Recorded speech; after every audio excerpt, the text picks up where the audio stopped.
마두금이라고 하는 이 악기의 연주를 들은 적이 있습니다. 이 마두금은 이 몽골의 악기인데요. 때로 이 거칠고 메마르며 이 다친 마음을 열고 이 회복하는 소리를 내는 악기입니다. 그런데 이 몽골에서는 그런 이야기가 전해진다고 합니다. 이 출산으로 힘들어하는 이 낙타의 마음을 다스릴 때 이 악기를 연주한다는 겁니다. 낙타는 임신 기간이 좀 길어 13개월이나 된다고 하는데요. 그 오랜 기간에 임신 기간이 지나 이 출산할 때가 되었지만 때로 어떤 새끼 낙타들은 이 세상 밖으로 나오지 않으려고 하는 것들이 있다고 합니다. 아무리 힘을 쓰고 또 여러 방법을 사용해도 이 도무지 이 밖을 향해 나오려 하지 않는다는 겁니다. 그래서 모두가 지쳐서 이 새끼를 포기하고 어미 낙타나 살리자라는 생각을 하게 될 즈음 그제서야 이 머리를 내밀고 밖으로 나온다고 하는데요. 그런데 문제는 이 새끼 낙타가 태어난 그 다음 발생한다고 합니다. 이 어미 낙타가 이 새끼 낙타를 도무지 돌보려 하지 않으려 하기 때문입니다. 어미가 갓 태어난 새끼에게 젖을 주기도 해야 하고 또 어미의 혀로 젖은 몸을 말려주기도 해야 하지만 어미는 자기에게 다가오는 이 새끼 낙타를 발로 차 버리는 겁니다. 새끼 낙타가 다가오면 외면하고 그 자리를 피한다고 합니다. 난산을 한 어미 낙타는 자기 자신을 그렇게 힘들어한 이 새끼 낙타가 보기 싫었던 겁니다. 어미로서 이 새끼를 향한 마음의 문을 닫아 버린 겁니다. 그런데 그때 다쳐버린 어미 낙타의 마음을 풀어주는 하나의 방법이 있다고 하는데요. 그것이 바로 앞서 말씀드린 이 마두금이라고 하는 이 구성진 가락의 현악기를 연주하는 일입니다. 그 악기와 함께 이 마을에서 가장 연장자인 이 할머니가 노래를 부른다고 하는데요. 그러면 참 신기하게도 그 노래를 들은 어미 낙타는 눈물을 흘린다는 겁니다.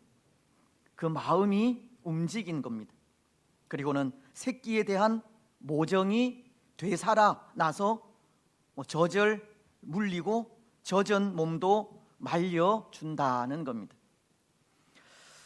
저는 그 이야기를 들으면서 새끼 낙타가 하나님 앞에서 살아가는 오늘 우리의 모습이 아닐까 하는 생각을 해보았습니다.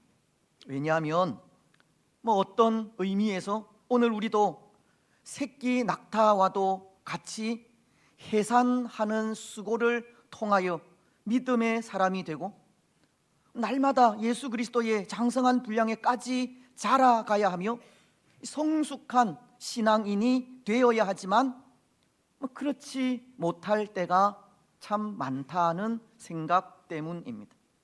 마치 새끼 낙타가 난산으로 어미를 힘들게 한 것처럼 오늘 우리도 좀처럼 성숙한 신앙인이 되지 못해 늘 하나님의 마음을 아프시게 하고 있다는 생각 때문입니다.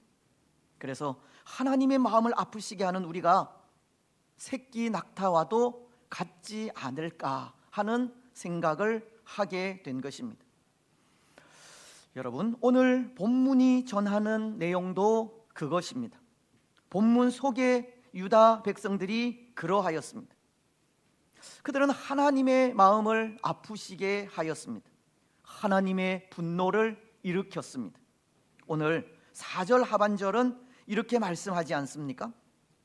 그리하지 아니하면 너희 악행으로 말미암아 나의 분노가 불같이 일어나 사르리니 그것을 끌 자가 없으리라. 하나님은 나의 분노가 불같이 일어나 사른다라고 말씀하시기까지 유다 백성들은 하나님의 마음을 아프게 하고 있었던 겁니다. 하나님께서 원하시는 것은 모든 악한 행위를 버리는 것이고, 하나님 앞에서 자신을 돌아보며 늘 성숙한 신앙의 삶을 살아가는 것이지만 유다는 그렇게 하지 못했다는 겁니다. 그래서 하나님은 예레미야서 3장 8절을 통해 유다의 악행을 이렇게 말씀을 하고 있는데요, 내게 배역한 이스라엘이 간음을 행하였으므로 내가 그를 내쫓고 그에게 이혼서까지 주었으되 그의 반역한 자매 유다가 두려워하지 아니하고 자기도 가서 행음함을 내가 보았노라. 하나님은 유다의 악행에 대해 말씀하시는 것이 행음을 행했다라고 하고 있습니다. 이것은 달리 말씀을 드리면 유다가 하나님의 곁을 떠났다는 것을 의미하는 것인데요, 하나님을 섬기고 제사장 나라로서의 면모를 보여야 하는 하나님의 백성들이 하나님을 섬기지 않았고 이방신을 섬기며 나아갔다는 겁니다. 마치 북이스라엘처럼 유다도 하나님을 떠난 겁니다. 북이스라엘이 하나님을 떠나 다른 신들을 음란하게 섬겨서 그들을 내쫓아 버렸지만 유다 백성들은 그것을 보고도 두려워하지 않았고 북이스라엘과도 똑같이 행음하고 있다고 지금 하나님은 하나님을 떠난 유다의 악행을 지적하고 있는 것입니다. 근데 여러분, 여기 의미 있는 표현이 하나 있습니다. 그것은 북이스라엘이나 남유다가 다 하나님의 곁을 떠났지만 북이스라엘은 그것을 배역이라는 단어로 표현을 하였고 남유다는 반역이라는 단어로 표현을 하고 있다는 점입니다. 여기 배역과 반역, 이 둘 사이에 어떠한 차이가 있겠습니까? 이 둘 사이에 다른 점이 있다면 무엇이겠습니까? 먼저 배역이라는 것은 이 관계의 단절을 의미합니다. 사이가 완전히 틀어진 상태를 말한다는 겁니다. 그래서 배역한 이스라엘이라는 것은 이스라엘이 하나님을 떠나서 하나님과의 관계가 완전히 닫혀버린 상태를 가르치는 겁니다. 어쩌면 북이스라엘은 하나님을 모르는 이방 민족보다 더 패역한 삶을 살고 있다는 겁니다. 하나님이 없는 삶, 아예 하나님과는 상관없는 삶을 산다는 겁니다. 예를 들면 요한계시록은 3장 15절을 통해 라오디게아 교회를 향해서 이렇게 말씀을 했는데요, 내가 내 행위를 아노니 네가 차지도 아니하고 뜨겁지도 아니하도다. 네가 차든지 뜨겁든지 하기를 원하노라. 미지근한 신앙이 아니라 차갑거나 아니면 뜨거운 신앙을 요구한 것처럼 북이스라엘은 그야말로 차가운 신앙, 하나님 없는 삶을 살게 된 것입니다. 그래서 그 모습을 배역이라고, 하나님을 완전히 떠난 상태로 표현을 한 것입니다. 하지만 남유다에 대해서는 반역이라는 표현을 사용하지 않았습니까? 이 반역은 배역이 하나님과의 단절을 말하고 있는 것과는 달리 하나님과 함께 있다고 하면서 불순종한 것을 표현한 말입니다. 하나님을 예배하면서도 예배적인 삶은 살지 않고 하나님을 찬양하면서도 입술만으로 찬양하며 말씀을 읽고 묵상하면서도 말씀에 순종이 없는 삶을 말한다는 겁니다. 마치 라오디게아 교회 교인들처럼 차지도 뜨겁지도 않은 미지근한 신앙을 의미하는 겁니다. 근데 여기 하나님께서 이 반역한 유다를 말씀하시면서 배역한 이스라엘을 언급하셨다는 것은 하나님을 완전히 떠난 배역보다도 하나님과 함께 있다고 하면서 순종하지 않는 이 유다의 반역을 더 꾸짖고 책망하기 위해서입니다. 라오디게아 교회를 향해서도 네가 차지도 아니하고 뜨겁지도 아니하도다, 네가 차든지 뜨겁든지 하기를 원하노라고. 차라리 차가운 신앙이면 언제든지 다시 뜨거워질 수 있는 가능성이라도 있지만, 미지근한 신앙은 그럴 만한 가능성조차도 없다고 유다의 그 미지근한 신앙을 꾸짖고 책망하기 위해 하신 말씀이라는 겁니다. 그래서 예레미야서는 3장 11절을 통해 이렇게 말씀하고 있습니다. 이 말씀을 우리 한 목소리로 읽겠습니다. 시작. 여호와께서 내게 이르시되 배역한 이스라엘은 반역한 유다보다 자신이 더 의로움이 나타났나니. 배역한 이스라엘은 반역한 이스라엘보다 자신이 더 의로움이 나타났다고.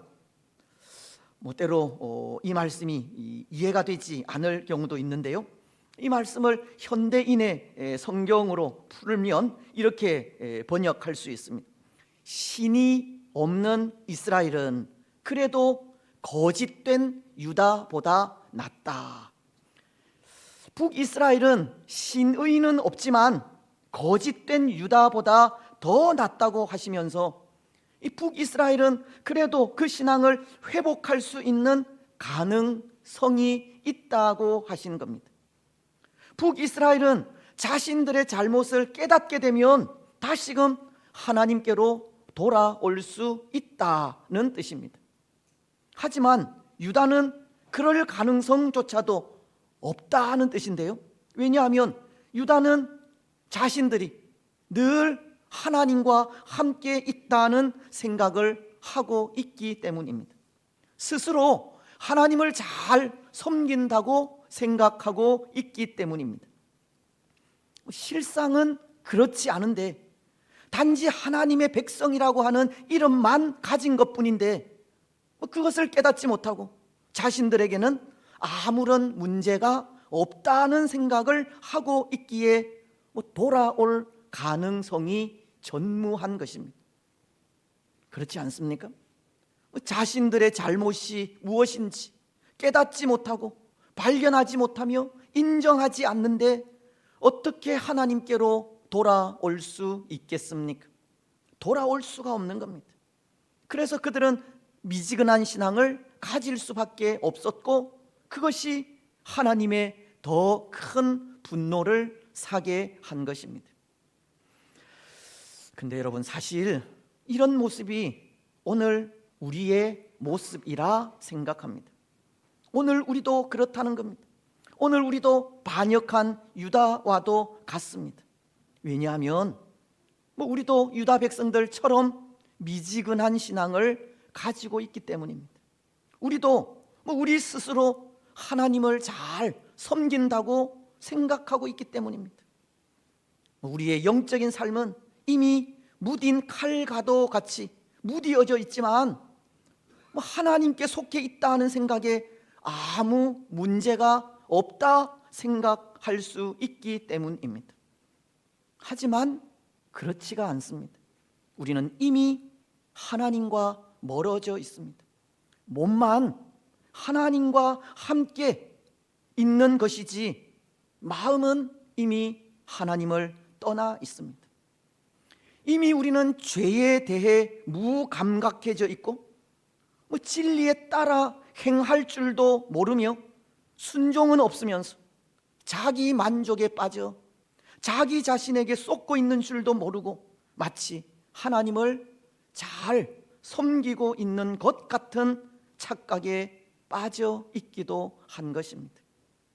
그래서 어느 장단에 춤을 추어야 할지, 어떨 때 눈물을 흘리고 어떨 때 가슴을 쳐야 할지 분별하지 못한 채 살아가기도 하는 겁니다.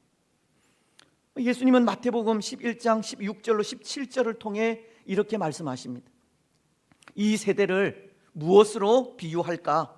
비유하건대 아이들이 장터에 앉아 제 동물을 불러 이르되 우리가 너희를 향하여 피리를 불어도 너희가 춤추지 않고 우리가 슬피 울어도 너희가 가슴을 치지 아니하였다 함과 같도다. 오늘 이 시대는 하나님을 잘 섬긴다고 스스로 자부하는 사람들은 많지만 모두가 자기 생각에 옳은 대로 살아가 하나님의 뜻과는 상관없는 신앙의 삶을 살아가고 있다는 겁니다. 이미 영적으로 무감각해져서 춤을 추어야 할 때도 가슴을 치며 울어야 할 때도 분별하지 못한다는 겁니다. 마치 누가복음 15장에 나오는 이 탕자의 형님과도 같은 겁니다. 여러분, 탕자의 형이 누구입니까? 집을 나간 둘째 아들을 매일같이 동구 밖에서 기다린 아버지의 큰 아들입니다. 큰 아들은 늘 아버지와 함께 있었습니다. 그렇지 않습니까? 하지만 그는 아버지의 마음을 알지 못했습니다. 아버지에게는 늘 아버지와 함께한 큰 아들도 또 집을 나간 둘째 아들도 동일하게 소중한데 그는 그것을 알지 못하고 돌아온 동생만 챙긴다고 아버지께 불평하고 원망하였기 때문입니다. 오늘 우리가 그렇다는 겁니다. 늘 하나님 아버지와 함께 있다고 하면서 하나님 아버지의 마음을 모르는 겁니다. 하나님의 마음대로 살지를 않습니다. 하나님의 아파하심도 모르고 그것을 보고도 눈물도 없으며 하나님의 눈물을 보고도 가슴 치는 일도 없습니다. 어쩌면 유다 백성들, 오늘 본문 속에 유다 백성들과 다를 바가 없는 겁니다. 반역한 유다 백성들과 오늘 우리가 다를 바가 어디에 있습니까? 오늘 우리의 마음은 3절 말씀처럼 이미 묵은 땅과도 같이 되어버렸고 가시 덤불과도 같이 되어버렸습니다.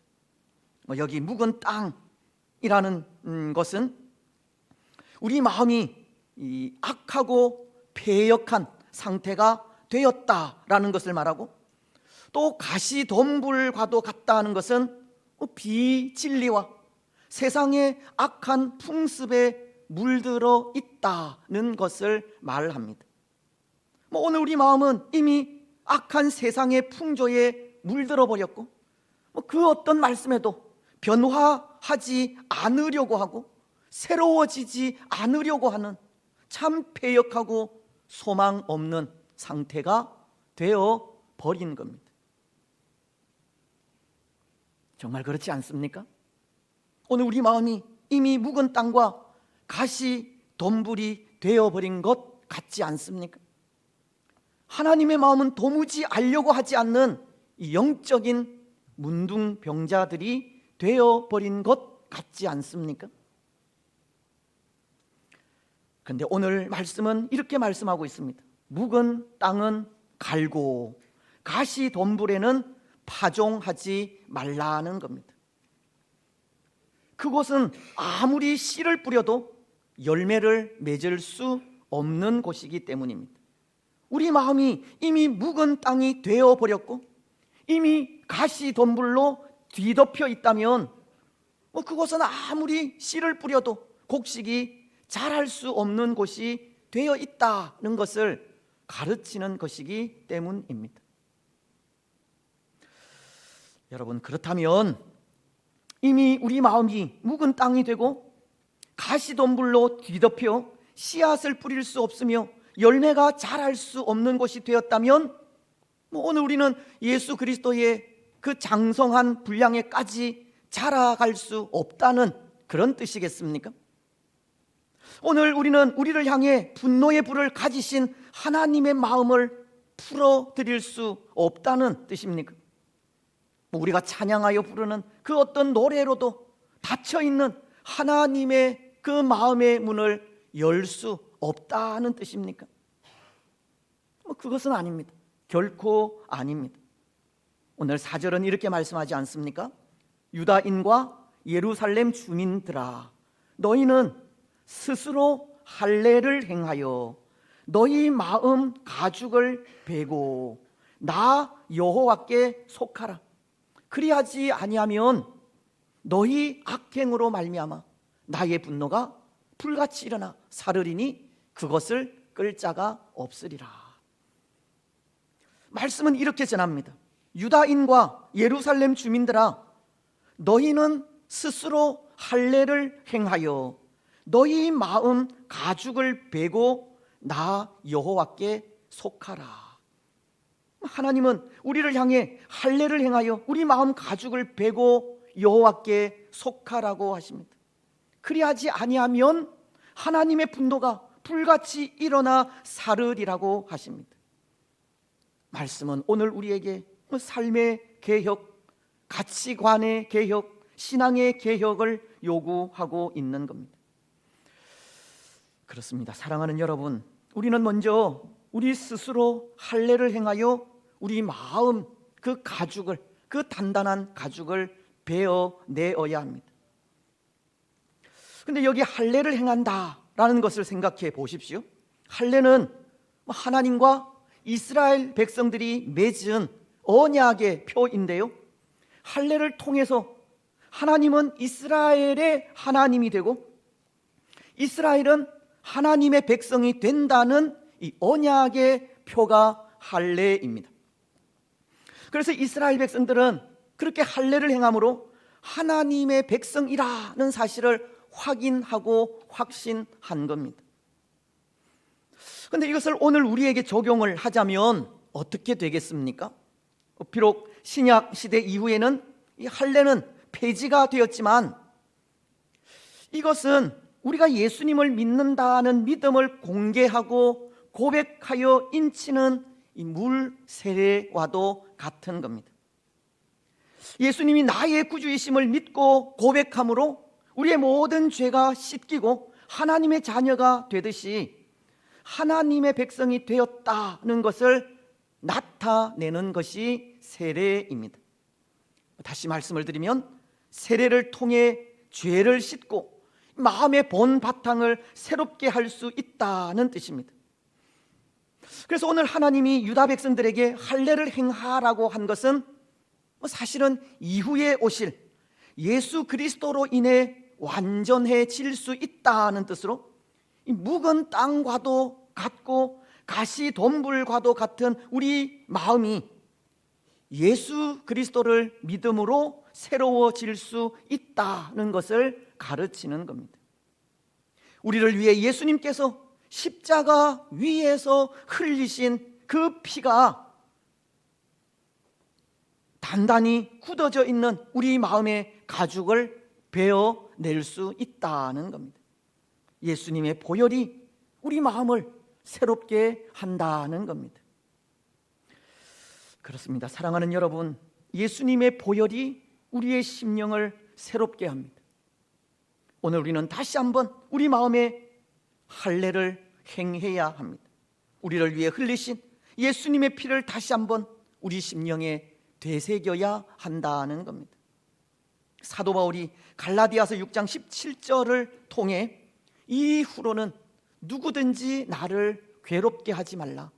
내가 내 몸에 예수의 흔적을 지니고 있노라 라고 그 몸에 예수님의 흔적, 즉 예수님의 보혈을 간직하고 있다고 하듯이 오늘 우리 역시도 다시 한번 예수님의 보혈을 우리 마음 속에 새겨야 한다는 겁니다.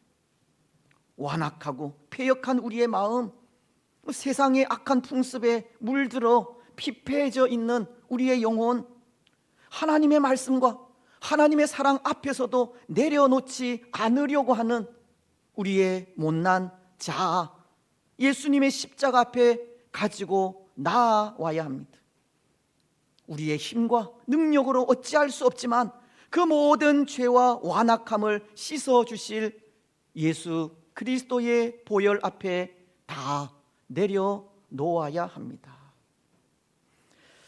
사랑하는 여러분, 예수님만이 하실 수 있습니다. 굳어져 있는 우리 마음의 가죽을 베어주실 분 예수님밖에 없습니다.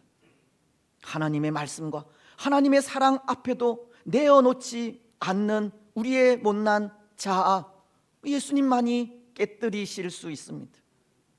영적 문둥병자가 되어 하나님의 마음을 깨닫지 못하는 우리의 마음을 예수님만이 새롭게 하실 수 있다는 겁니다. 오늘 우리는 우리를 위해 십자가를 지신 예수님을 다시금 믿음으로 바라보시기 바랍니다.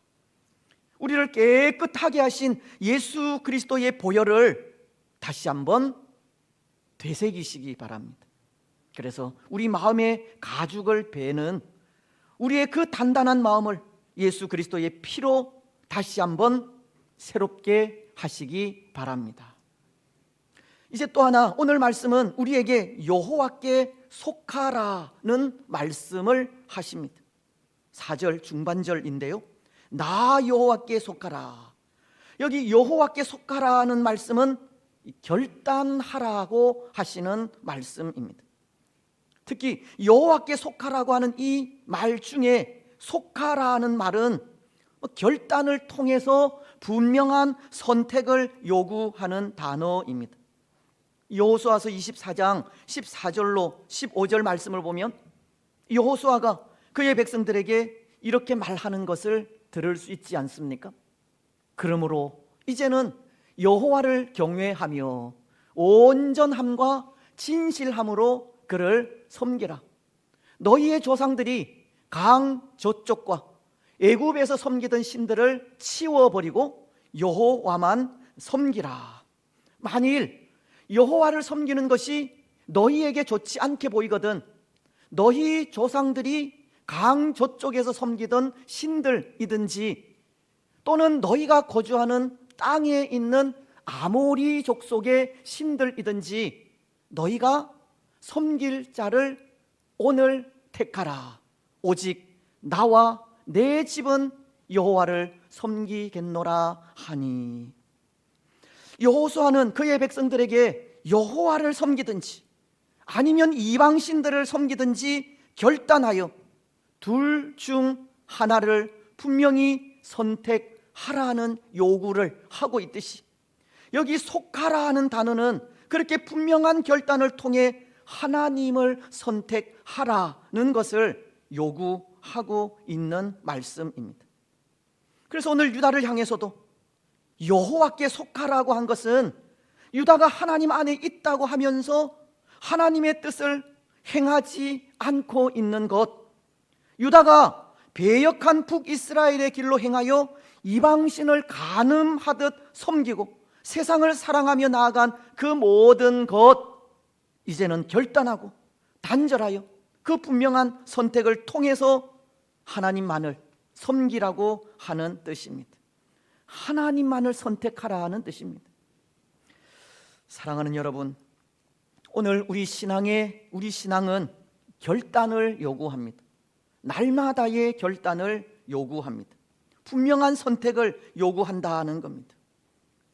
때로 안타까운 것이, 저도 그렇지만 우리 신앙의 삶을 살아가면 갈수록 쉽게 결단할 수 없고 결단한 것을 잘 지키지 못한다는 것이 아닌가 한데요. 그래서 우리가 잘 아는 수녀인 이혜인 시인은 이런 말을 하기도 했습니다.